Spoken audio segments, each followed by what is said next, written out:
So you were saying we have so many different tribes. We have so many different tribes in this country. About what, 56 tribes? I think if the universities were pushing for more culture days, personality days, it's meet people, understand your people more, different mentorship programs in the universities away from, oh, you're doing social sciences, so you have evening class, and then this. There'll be less strikes. You know, kids will know, I'm gonna look at the bigger picture.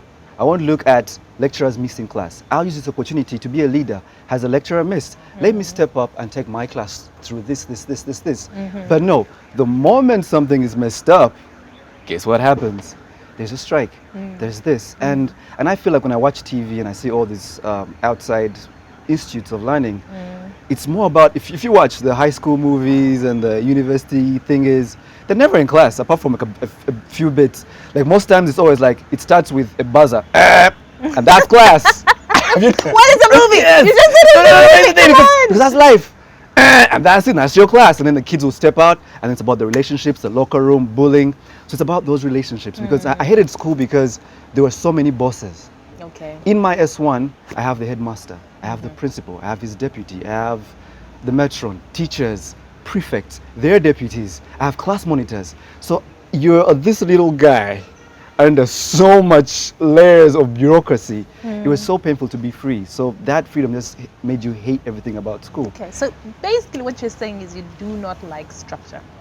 I love structure, but that's not... No, that kind of structure, that is not determined by you. No, I love structure because really? structure gets us into places. Otherwise, without structure, we don't have this. We don't have a good interview. We don't have a government. Are you sure? Yeah, but I think structure should have more freedoms. Should have schools impart what they believe. They talk at you. They make you think that if you don't pass highly, you haven't made it. Well, that's our education system. Yeah, that's our we education don't system. identify strengths and see Exactly. how to develop them. We have to have structure. A child is supposed to be because mentored. structure is very important. You have to go through, but then it's the other stuff that we prioritize. But what did you get in class? I wish your parent would come and then the teacher is like, well, your kid didn't do too good, but guess what? They help their friends with their toys. Or that guy in dorm, he wakes up all his friends to go reading. That dude, by the way, he sucks at this, but when it comes to dining, he's helping out. I want that kid. Okay. Because that's a good person in that society, and eventually he'll be successful because the people he's helping out they'll open the doors to where he maybe is supposed to end up on the big stage. Maybe he wants to be a sports person, maybe he wants to be a president. You don't have to, it's about building those relationships that will take you to where you need to be. You could be the most brilliant person, but if you burnt all these little bridges because you're this smart kid who didn't want to share his books, but you passed really highly, guess what? That time will come for you to need those votes, that support, those doors open for you. And no, that's true. That's true. I mean, you can do well in academics, well and good, but you have to be able to navigate society absolutely. as well. Yeah. Absolutely. Okay, so you went here, you went there, you went here, you went there. You're like, no. Then what? Then radio came up. I knew radio came up because I was trying to avoid going to another university. Because every time my mom would see me chill for a sec, she'd be like, okay, so is this other course I saw at this place? And I'm like, well, I guess she understood you. She knew you were looking for something. And there's this one I saw, I'm like, so when do I sign you up? And I'm like, so I had to, so radio was an escape, not to get into that. Okay. So because I loved the personalities at my favorite radio station at the time, I thought I want to work with these dudes. And at that time it was Sanyu FM, with Mitch, with Carlos, with Marcus, who's now a person I work with, with Crystal, who was like the coolest sis that I never met, and just the vibe. And I thought, and it was the same vibe with Channel O. And I fell in love with this because Channel O was my visual Sanyu. And I thought, you know what? I love this, and I love what the vibes these people give me. And I think when you guys came, there was also Sanyu TV. So it helped a kid like me escape, you know, because kids have to daydream and they have to be creative and imaginative so that they can maybe, I don't know, just go for it and trust their dreams. And that's what I went for. And Sanyu helped me escape a little bit. Okay. The jokes, the fun.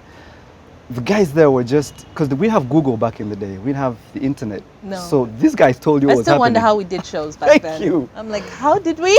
You get, you know? I was like, ooh, for some reason today the grass is kind of light green. Thank you. And that was conversation. And then every new guy that came in was your new best friend.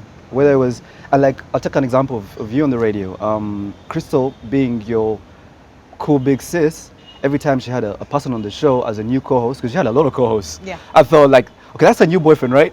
So for real. So you're like Crystal and James in the morning, like, this is a fun show. And there's a time you guys played the Bare Necessities, and that was the best show of my life. Oh my God. You get, and I'm like, and I sang along because you guys talked to that kid who loved Disney. Okay. And like, these are my friends, they get it. And then James moves on to I don't know what for a bit before he came back. And then so you trying out these different other people, and then there was a Marcus here and a Who there, and there was a Galikande here, and I'm like, I love these guys, a Chris here and a Who there, and and it was just that vibe, and it went on and on and on. Dev Cole's radio show. But you said you had come through and they told you were too young. But you still fall in love with the place. You just keep listening, and then in 2007, on my birthday, I get a call from James, and he's the PD at Sanyo, and he's like, yo, can you come through for a voice test? And I knew his number because you knew Fat Boy's number. Everyone did. What? And I knew it, and I'm like, no, because I was coming from my other radio station at the time, so because that gave me a chance. Okay. Because that had me do a voice test. Lillian had hooked me up. Okay. With Capital, and so I was there for 2 months doing a reggae show and whatever. But my heart wasn't at Capital because it was Capital. It was big, it was grand, but the vibe was at Sanyu because that's what my friends were.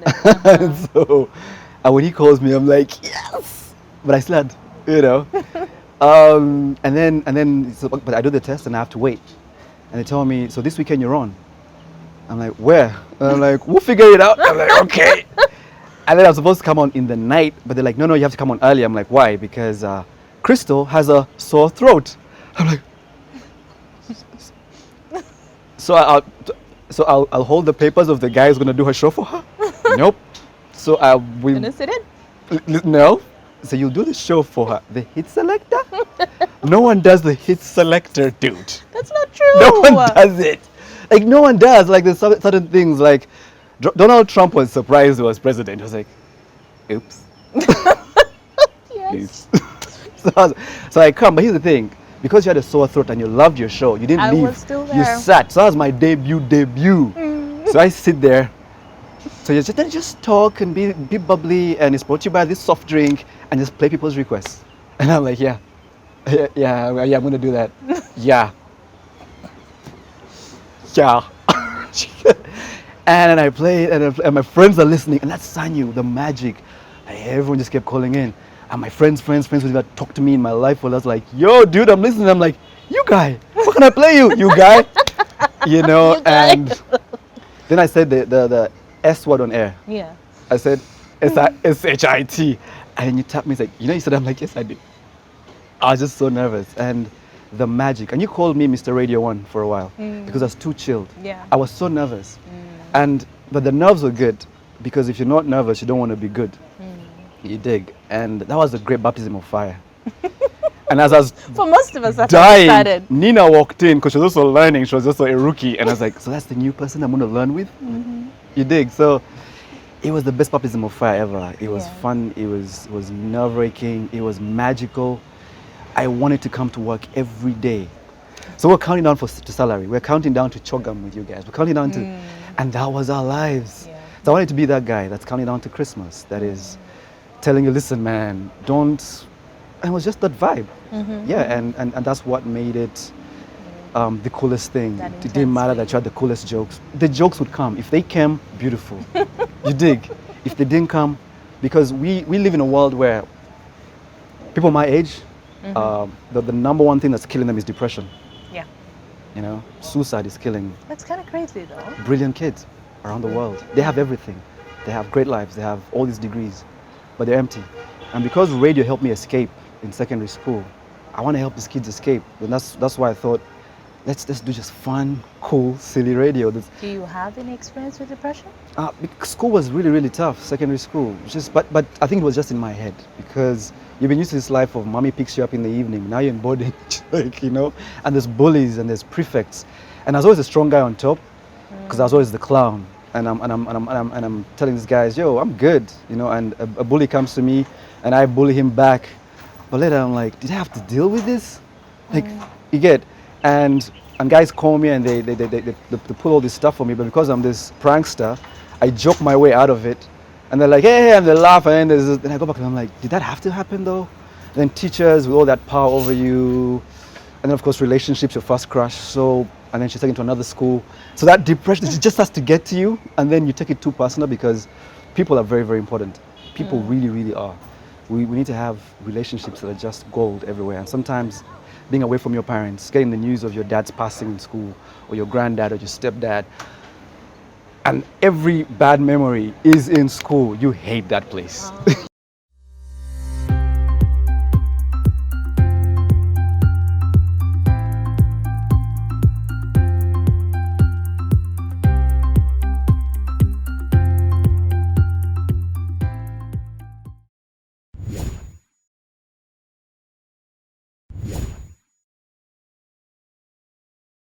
Yeah. So you came back to Uganda? Yeah. And you said, now what next? I was cool until my good friend Bill, Bill T, is like, are you finally available? And I'm like, and I love Bill T. Man, he's... Sounds like you were being a diva. Mr. TV Ghana is the coolest guy. He's like, are you available, sir? And I'm like, because you look at your ex and you're like, you guys are sure you don't want me back? Because this new girl who has a lot of money. But they'd like moved on, you know, and I think they had Jimmy Jones there, and I'm like, you know, the Boo has moved on, and I need to as well. And so I got to the New Vision, and everything happens for a reason, because they have Vision Voice, and they're going through a good time where they have big celebrities and stuff they're trying out, and maybe they want to go younger. And there's great people there. There's Yvonne there. There's Gaetano has just left, so I'm the replacement, and I'm like, are you kidding me, guy? Celebrity, Big Brother, get out of here. But it was okay because Guy is a good vibe. Gaetano just told me that you just have to bring the good vibe, and everyone else. Be yourself. Exactly, and everyone else they'll take a while to get used to you, but if they start to trust you, if you're not being too radical, they'll get used to you, and they'll like you, and they'll trust you. And the one time you pull off a really good joke, they'll laugh with you, and then maybe they'll be your biggest fan. And it's a gradual process. And I bought into the Vision Voice project, which went into XFM, and that was just You were there for the changes. You were there for quite a few years. Yeah, I mean, Mr. Kabushenga is just a great innovator, a great mind. He was just like, listen, guys. He also saw that we're a very young country, and he was just like, guys, can you just sit together and give me a radio that you feel is good? So Seema, who was our leader, she's just a great, I mean, she was our Crystal at SANU. Our big sis, our cool person, I'm gonna do it cool, so you guys, I got you, our protector. She's like, listen, let's go brainstorm. And was this gradual process, so she's like, KK, get cool kids that you think will fit into what we're trying to do. So that was the easy bit. Okay. So I just thought, what would SANU do? Okay. You get, all right, short name. We went for a short name. We went for a brainstorm, you know, and before that, the process I started with recruiting Rudende, you know, and Sima and I, we just thought this guy is perfect. We listened to him, we're just like, we have found our Shaquille O'Neal, our winner, our Superman, because he was just personality. He was, Rudy would have been a SANU freaking legend if he was a 90s star. So but you won the breakfast show. Yeah, with him, the three of us. Yeah. Yeah. So when did you move to the Drive? When we now went into XFM, because we thought, you know what, let's spread the talent. Okay. Let's have a lot more of you guys. And then we brought Bush Baby in, you know, and then I went to the Drive. Yvonne was in the mid-morning, and we had Sophie, who's a great voice, do the late night. And I just thought, this product is fire, though. And I'd always listen to 88.2, and I'd listen, and because SANU was going through a transition as well, to the #1 slogan, and they had DJ BK, and everything had been vibed up, and it was scary because Shanice was a beast, and I thought, all right, you know. So it was a great stepping stone. And at that same time, Radio City had also rebranded, and it's kicked off. So it was just a great time for radio, great competition. Okay. Were you only doing radio though throughout that time? I just, at that time, yes. I just thought, let me do this right, because radio opens up opportunities. And again, I learned from you because I knew that you were not getting the biggest paycheck in the world, you know, but because every evening the country trusted you to take us home in style with these different mobile money networks, right? Because the country trusted you every single evening, they trusted you to open up their new restaurants, their new telecom companies, to MC at their goat races, to open up schools. And that was the true wealth of working on that place. All the different things you're able to tap into. There's so many things. So by watching you guys just grow and get big, that's just taught me, you know what? That's what it comes down to. Okay. So, and that's what it was really. So copy and paste. Okay. So what else did you start doing? So when I get into that, so of course, so many things come through. Ah, man. Within the group? Within the group, also externally, because you get all these opportunities. People call you to do voicing gigs, you know, and that's a lot of them. Different products come through. Like, I think you have a very soft personality, as in you're not too crude. We haven't seen you smoke shisha in the club. You could speak to our brand, speak to the kids, and I love such opportunities.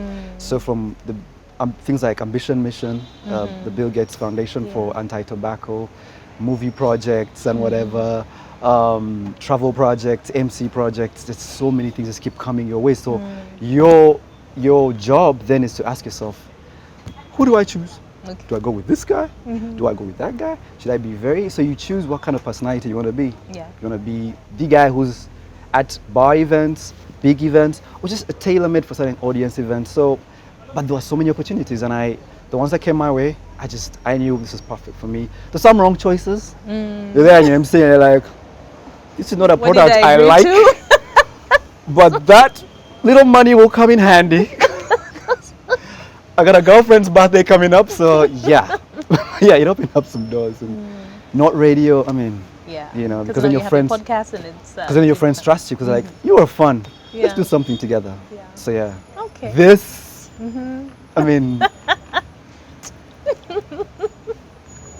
Oh really? KK, really?